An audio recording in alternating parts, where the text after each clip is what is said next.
మన పక్కన ఉంటారు, మరొక పక్కన కూడా ఉంటారు. కదిలాడకుండా ఈ శత్రువులు మనల్ని ఏం చేస్తారు, చుట్టుముట్టి ఉంటారు. అయితే దేవుడు ఏం చేస్తున్నాడు, పాతాళములోకి వెళ్ళినా కూడా ఎలప్పటికీ తీసుకురాగలిగిన దేవుడు. అయితే ఆయనతోనూ స్నేహితం చేయాలి, ఆయనతో నిత్యముగా నువ్వు మాట్లాడాలి. నువ్వు లేచి వేళలు ఆయనతోనే, నేను నిద్ర వేళలు ఆయనతోనే, నువ్వు నీ పరిమాకాల్లో కూడా ఆయనతోనే గడుపుతా మాట్లాడుతూ ఉండు. నీ చేతులు అయితే పనిచేస్తాయి, కానీ నీ హృదయం దేవునికి అప్ప చెప్పు. నోటితో మాట్లాడాల్సిన అవసరం కూడా లేదయ్యా. నా ఆత్మ ఇదిగో నీకు నేను సమర్పిస్తున్నానని దేవునికి మనం ఎప్పుడైతే సమర్పించుతామో, నువ్వు లేచి వేళలో కూడా దేవునితో నువ్వు మాట్లాడు, ముచ్చటించు. మనల్ని మన చుట్టూ ఉన్న ఆ శత్రువులని నశింపు చేయగలిగిన వాడు, ఆ శత్రువుల నుంచి లేపి మనల్ని ఏకులు జీవమును పోసే దేవుడు. ఆయనే రక్షకుడు. నీ కుటుంబానికి జీవం పోసే దేవుడు, నీ కుటుంబాన్ని రక్షించే దేవుడును వదిలిపెట్టుకుంటే భూమి మీద నువ్వేమీ సాధించేది ఏమీ లేదు. ఎప్పుడు వేడుపులు, ఎప్పుడు మరి రోగాలు, ఎప్పుడు రోగాలే. మన ఇంటిలో ఎప్పుడు రోగాలు ఉంటాయి. ఎందుకంటే జీవము కలిగిన దేవుడిని విడిచిపెట్టుకొని ఉన్నావు, బాగు చేసే దేవుడిని విడిచిపెట్టుకొని ఉన్నావు, రక్షకుడిని వదిలిపెట్టుకున్నప్పుడు మనకు సమ్మగించేది మన చుట్టూరు ఒక్క తిరగకుండా ఈ యొక్క శత్రువులు మన చుట్టూరు కూడా, మనకు కలిగిన ప్రతి దుర్మార్గులు కూడా మన వైపునే చూస్తూ ఉంటారు. దేవుని బిడ్డలారా, నీవు మంచి భోజనం తిన్నప్పుడు నిన్ను చూసి సహించుకోలేని దుర్మార్గులు ఉంటారు. అయితే దేవునికి స్తోత్రాలు చెప్పుకో. ఆ దుర్మార్గుల కోసం దేవుడు ఏం చెప్పాడు, దేవుడు ఆయన్ని విమర్శించారు, ఆయన కొరడాల దెబ్బలతో కొట్టి బంధించి సిలువలో వేశారు. ఆయన మరలా భూస్థాపన కూడా చేశారు. కానీ ఆయన ఏం చేశాడు, తండ్రి వీరేమి చేస్తున్నారు, వీరికి మాత్రము తెలియదు, నీవు దయతో క్షమించమని ప్రార్థన చేసి ఉన్నాడు. నీ మీద పొంచి ఉన్నా, నీ మీద చాలా మంది ఉండొచ్చు.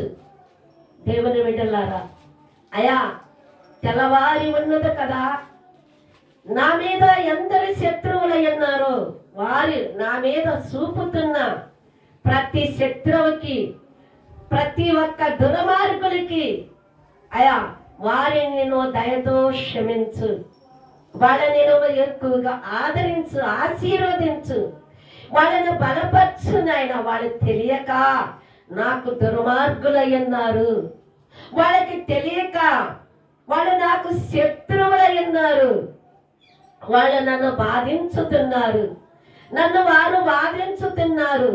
అయితే వారిని క్షమించయ్యా. ఇక్కడ తండ్రి నేర్పిన ప్రార్థనని ఎంత ఉండాలి కదా, తండ్రి చేసి మనకు చూపించి ఉన్నాడు. నీ శత్రువుల కొరకు నువ్వు ప్రార్థించమని, నీకు కూడిన దుర్మార్గుల కోసం నిన్ను అనేకమైన చేయొచ్చు, నిన్ను అనేకులు దుఃఖ పెట్టవచ్చు, లేదా నీ ఇంటి వారే నిన్ను బాధ పెట్టవచ్చు. దేవుని బిడ్డలారా, వాళ్ళ కొరకు నువ్వు ప్రార్థన చేయి. వాళ్ళ యందున కీడు తెచ్చుకోబాకు, వాళ్ళ కీడు నీ ఇంటికి వద్దు, వాళ్ళని నీ నోటితో దూషించాల్సిన అవసరం లేదు. వాళ్ళ మీద నువ్వు దండెత్తుకొని కర్ర తీసుకొని పోవాల్సిన అవసరం లేదు. వాళ్ళని నువ్వేదేదో మాట్లాడాల్సిన అవసరం లేదు.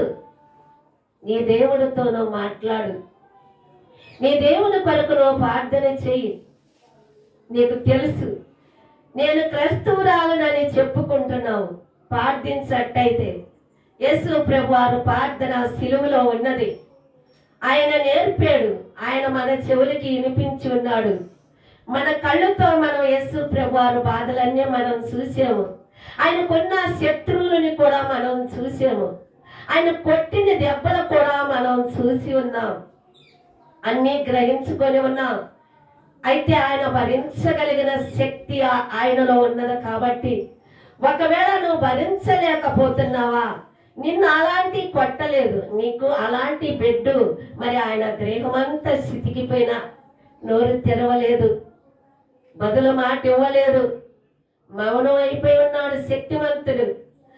మరి ఆయన ఓపిక కలిగి ఉన్నాడు, మోసి ఉన్నాడు. నువ్వు పెట్టిన ప్రతి బాధను కూడా, మనం పెట్టిన ప్రతి బాధ భరించుకొని సహించుకొని ఆయన కలిగి ఉన్నాడు.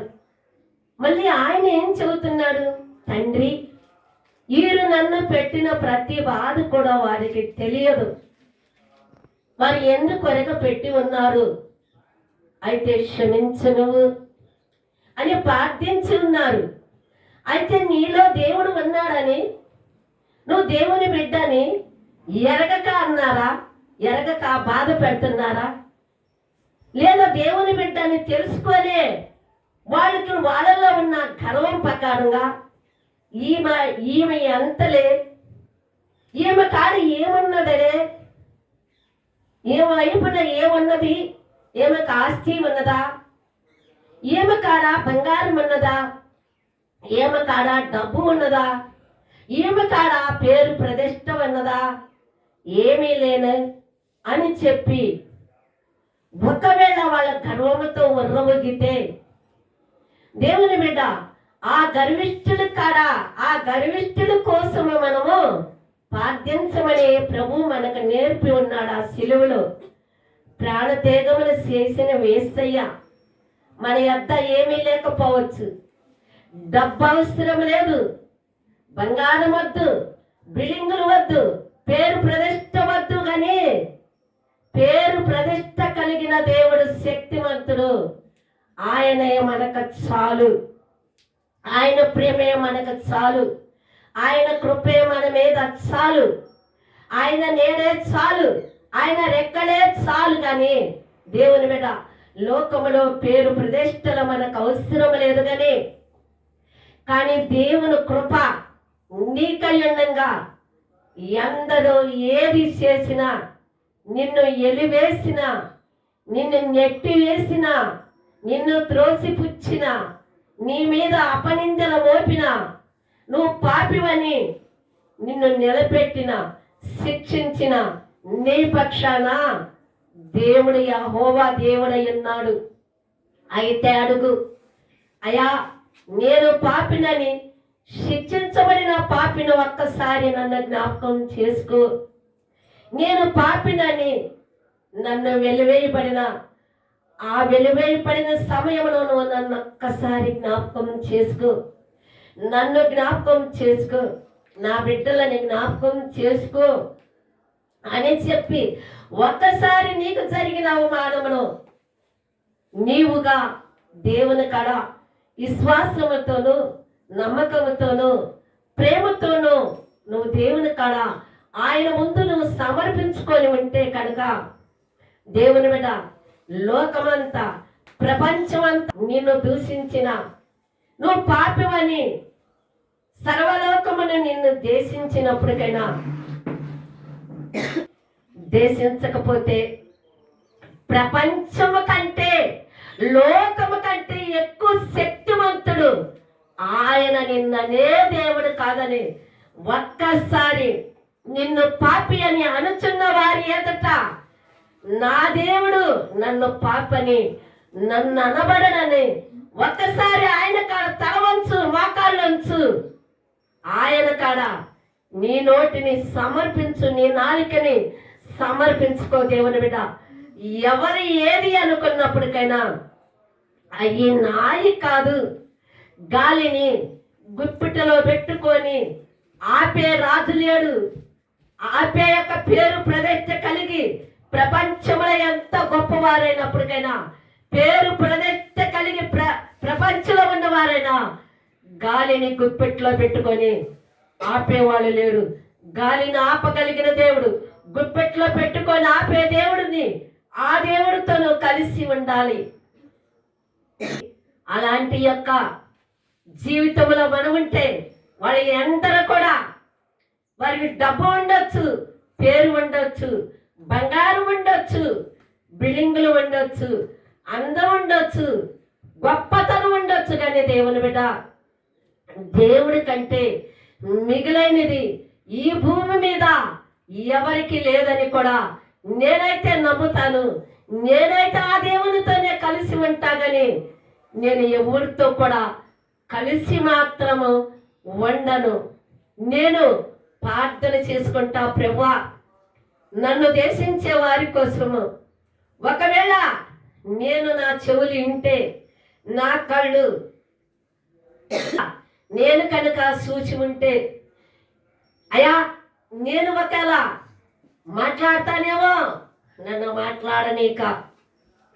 అయ్యా ఒకవేళ నేను వింటే వారి మీదకి నేను అయ్యా కరువంతా వెళతానేమో, అలాంటిది వద్దయ్యా అని చెప్పి నేను దేవునికే ప్రతి ఒక్కటి కూడా సమర్పించుకొని ఆ దేవునితోనే కలిగి ఉన్నాను.